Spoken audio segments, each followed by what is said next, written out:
Salut à tous, j'espère que vous allez bien. On se retrouve dans cette petite vidéo rapidement pour parler des écharpes de portage suite à un échange que j'ai eu avec une de mes abonnées que j'apprécie particulièrement, mais aussi suite au constat lors de mes rendez-vous, mes ateliers en portage où je remarquais que les parents ne connaissaient pas cette différence. Il m'a semblé important de vous expliquer.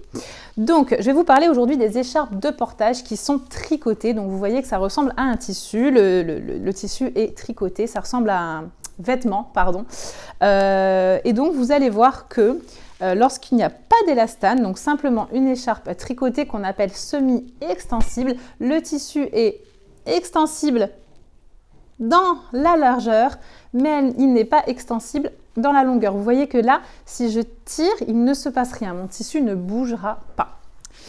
Ensuite, je vais prendre toujours une écharpe tricotée, mais cette fois-ci à laquelle on a rajouté de l'élastane. Et vous allez donc remarquer que lorsque je tire dans la largeur, elle est bien extensible, comme sa copine. Mais lorsque je tire dans la longueur, elle est aussi extensible. Vous voyez que mon tissu va bouger. Regardez, mes mains, elles vont s'éloigner. Voilà. Il y a bien de l'élastique, de l'élastane. Voilà, l'écharpe est élastique.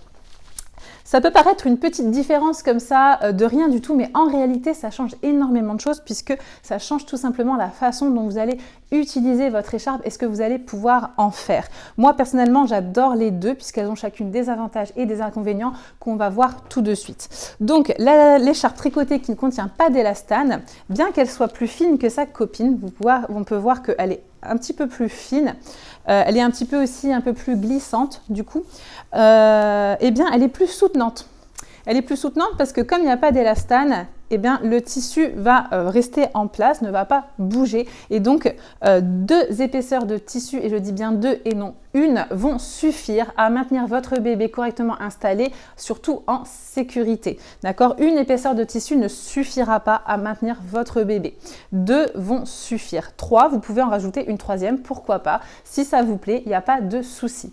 En revanche, l'écharpe qui est extensible, pour elle, ni une ni deux, ce sera trois épaisseurs de tissu pour que ça puisse correctement maintenir votre bébé en sécurité parce qu'il y a ce petit côté élastane. Donc, il faudra rajouter une épaisseur de tissu supplémentaire pour que votre bébé soit en sécurité. Ce qui va faire qu'on ne va pas les utiliser de la même façon. Forcément, avec une écharpe tricotée avec élastane, vous pouvez installer ce qu'on appelle le nœud de base, c'est-à-dire que vous faites votre nœud et ensuite, vous allez installer votre bébé dedans. Pourquoi? Parce que justement, ce petit côté élastique va vous permettre de tirer l'écharpe et ensuite, elle va se remettre en place et elle va envelopper votre bébé, ce qui vous permet de pouvoir facilement mettre votre bébé à l'intérieur et facilement lui donner une position physiologique qui soit correcte. En revanche, si vous essayez de faire un nœud de base avec cette écharpe-là et que vous essayez d'introduire votre bébé à l'intérieur, d'après mon expérience, il y a à peu près 95% de chances que votre portage soit raté ou en tout cas que votre bébé soit absolument trop écrasé contre vous ou qu'il ne soit pas en position physiologique ou que l'écharpe soit un petit peu trop lâche, en fait, que votre bébé ne soit pas assez maintenu. Avec une écharpe comme ça, il n'y a pas l'élastane, donc vous ne pouvez pas tirer et elle ne va pas se remettre sur votre bébé, elle ne va pas venir envelopper votre bébé. Donc, il va falloir un petit peu faire du serrage ou desserrer. Il va falloir jouer un petit peu avec le tissu pour avoir un portage qui soit correct. Donc, bien entendu, on ne va pas faire les mêmes nouages. Avec celle-là, ce qu'on peut faire, c'est un double hamac, donc deux pans qui passent comme ça, alors qu'avec celle-là, on va pouvoir faire le portage simple, enveloppé, croisé, enveloppé. Oui, pour le coup, c'est pas enveloppé croisé, c'est croisé et enveloppé. On rajoute la troisième couche par-dessus, ce qu'on appelle le nœud de base tout simplement. Donc voilà. Maintenant, vous connaissez la différence entre les écharpes de portage tricotées sans élastane et les écharpes de portage tricotées avec élastane. Et si ça peut vous aider à faire votre choix lorsque vous achetez votre écharpe, eh bien, tant mieux.